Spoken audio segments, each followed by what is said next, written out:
Today we are featuring and testing the latest from the Scorpion stable, the 8.1 twin-stepped hulled, twin Mercury 225 horsepower outboard powered rib. The latest from the Scorpion range of high-speed craft known as the 8.1 Sport. It was back in 1994 when Graham Jelly, who's the proprietor of Scorpion Ribs, decided that ribs were the way ahead. He was at the time building or repairing and doing repairs to the Fairy range of boats. These were wooden cruisers, sports cruisers from the 1960s. Having gone in a rib for the first time across the Channel Islands, he decided that these boats were something very, very special, very seaworthy, very capable boats. For 2 years after that, he bought BWM ribs and fitted them out himself, the old consoles and the seating arrangements, all his own stuff. The tubes and the hull were made by BWM at Emsworth, but he did his own fit out, and they became very popular. And Graham decided in '96 that he needed his own boat, his own make, so he built his first Scorpion in '96 with an eye on quality. Scorpion ribs are all built to the highest possible quality. They are renowned for the bespoke build for the owners, and owners come back to him time and again because his craft are built to the highest possible level. This particular boat that we're standing on is the latest from his stable. It's an 8.1 metre twin-stepped hull rib. David Marsh is the designer of the hull, which is a very deep V, but the steps have been designed and the modifications have been carried out by a famous designer, Lorne Campbell, who's renowned for his very high-speed stepped hull craft. So this is a hybrid in a way, because you've got the David Marsh hull coupled to the Lorne Campbell experience of stepped hulls, and the combination brings together a very fast boat with impeccable handling, combined with Scorpion's renowned reputation for quality. You have a very, very fast 74 mile an hour boat in this particular instance. We've just recorded that speed out in the Solent with 2 people aboard and a full tank, 100 gallons of fuel on board. The console has been designed to be aerodynamic. It cost a significant amount of money to produce. Got a streamlined approach which goes down to the deck. It's got a windscreen which has been ergonomically worked out to be perfect for throwing the wind over the driver and the passengers' heads. And all the controls, instrumentation, everything is ergonomically perfect. So you can, with your hand on the wheel, your throttle, your gears, everything is in the right place. Even to the point where the seats, which are again unique to Scorpion, designed by Scorpion. These are a wrap-round bolster seat which have a lift-up squab, electrically lifts up. And the beauty of this is that you can put it underneath your knees to go in a semi-standing position. You can be standing completely upright in the normal position, or you can raise the squab electrically by pushing a button, and then you can sit on the actual squab pit for driving along. If you want to work the trim, the power trim is not as it usually would be on the hands. It's where you've got your feet free to do what they like. There's 2 buttons on the floor here which we can push to raise the engines or to lower the engine.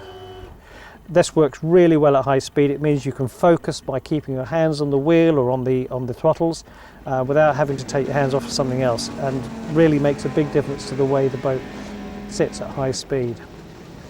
The other features on this boat is that it's not designed as a major people carrier. Obviously the emphasis is on speed with its steps. So at 74 mile an hour, it's a very, very fast boat. Its handling is excellent, but it's really catering for maximum of 5 people. You've got 2 very comfortable seats for the driver and navigator. You've got a bench seat at the back which will seat 3, and you've got this enormous locker, brilliantly designed in the bow here, which there's 2 lockers actually. There's a very large locker right in the bow which houses all sorts of clothing and stuff like that, but you've got a waterproof, large waterproof locker inside the console with this electric lift up door, totally 100% waterproof. You can chuck all your gear in there. It's in the middle of the boat, exactly where it should be. over the steps. And the beauty of this is that all the instrumentation and everything, all the wiring is diverted around it. So there's no chance of chucking something into a bag or clothing and pulling a wire off the dashboard or messing around with something. Everything is completely separated. You've got storage, and you've got storage in the bow. You've also got storage in the under seat compartment. You've got plenty of storage for 5 people on this boat, but the real difference is that it is waterproof and it's positioned in the exact balance point of the boat. You've got on this boat twin Mercury 225 horsepower Optimaxes, but to optimize the engines you've got Speedmaster legs. So the standard legs have been removed, Speedmaster legs have been put on. These probably increase the speed by 4 or 5 knots. I haven't had the opportunity of testing the boat without them, but there's a certain amount of knowledge attached to these legs, and probably the advantage is around that sort of figure. Other features on this boat, it's got Lenco trim tabs, which are very fast to operate. These keep the trim of the boat in place underway.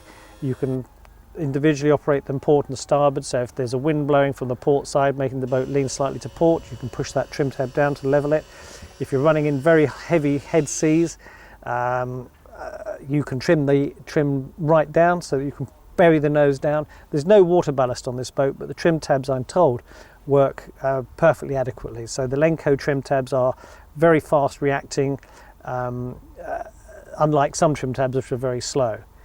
The steering is power steering. It's interesting that the manufacturers of this now have decided that power steering is the way ahead. This steering can move the engines finger light. I mean, I'm moving this now. We are stationary. There's no assistance here. I'm just moving that left and right. Twin 225 horsepowers. They react instantly. There's no delay. A very, very good system. This is manufactured by Seastar, and I think power steering now will be very popular on most sports boats which have heavy engines on the back. Another feature of these engines is that it's got 2 rams, not 1, so that each engine has its own hydraulic ram, again doubling up on security, safety and directness. Plus Graham Jelly, who owns the company of Scorpion, found that the tie bar fitted on the back of the motors, a stainless steel tie bar, locked the engines completely, so there's no chance of the engines working against each other at high speed. When you get to speeds of over 60 miles an hour, I think this is essential. There's no movement, they are absolutely rigid, and you feel it when you're out on the water. There's no play, there's no wobble, there's no vagueness about it. It's all direct. The whole boat feels solid as a rock and handles impeccably. Dashboard, hull design, tubes, finish, mouldings, everything about this craft oozes quality, and also oozes the thought that somebody who's designing these features knows about boats, knows what works, knows where everything should be, and it's quite evident that the people who build these boats use them. Otherwise, they wouldn't know about ergonomics.